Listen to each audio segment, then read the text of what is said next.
নতুনকে করি আগমন, পুরনোকে করে বিদায়। বল তো দেখি, আছে কি তার কোনো শ্রেষ্ঠ উপায়? প্রতি বছর এই দিনে করি হই হুল্লোড়, করি নাচ গান, তাও যেন কাটে না ঠিক ভালো প্রতি বছর, জুড়ায় না মোটেই প্রাণ। তাই ঠিক জানি না রে ভালো থাকার আসল কারণ। ওই তো দাদু, চল দেখি দাদুকে শুধাই।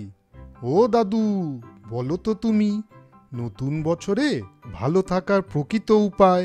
শোন তাহলে, করিস আজ যতই নাচ গান, করিস যতই হুল্লোড়, মনের সব দ্বন্দ্ব দূর কর, তবেই পাবি আসল আনন্দ।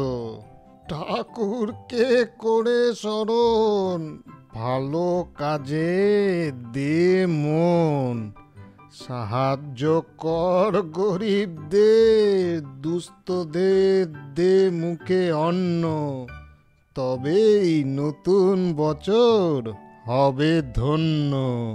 বলো দাদু, আর কি আছে পথ, আর কি আছে উপায়, যাতে আগের সব ভুল ঝেড়ে ফেলে পারি থাকতে সারা বছর আনন্দেতে?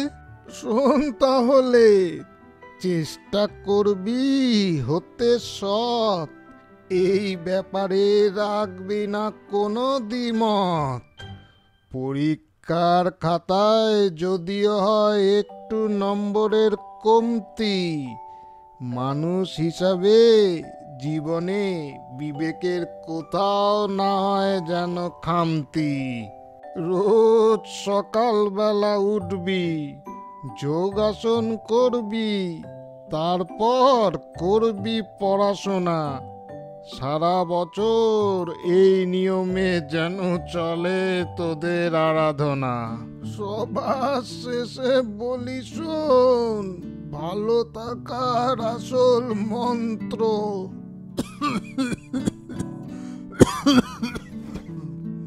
গুরুজন মা বাবার করবি সেবা, তবেই মিটবে সব চাওয়া পাওয়া।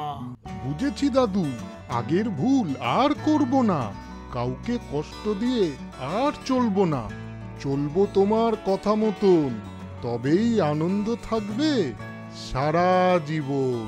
বন্ধুরা, গল্পটা তোমাদের কেমন লাগলো? যদি ভালো লাগে তাহলে শেয়ার, কমেন্ট, লাইক করো, আর সাবস্ক্রাইব আর বেল আইকন প্রেস করতে ভুলো না কিন্তু। আজ চলি বন্ধুরা, পরে আবার দেখা হবে। তোমরা ভালো মতন থেকো কিন্তু।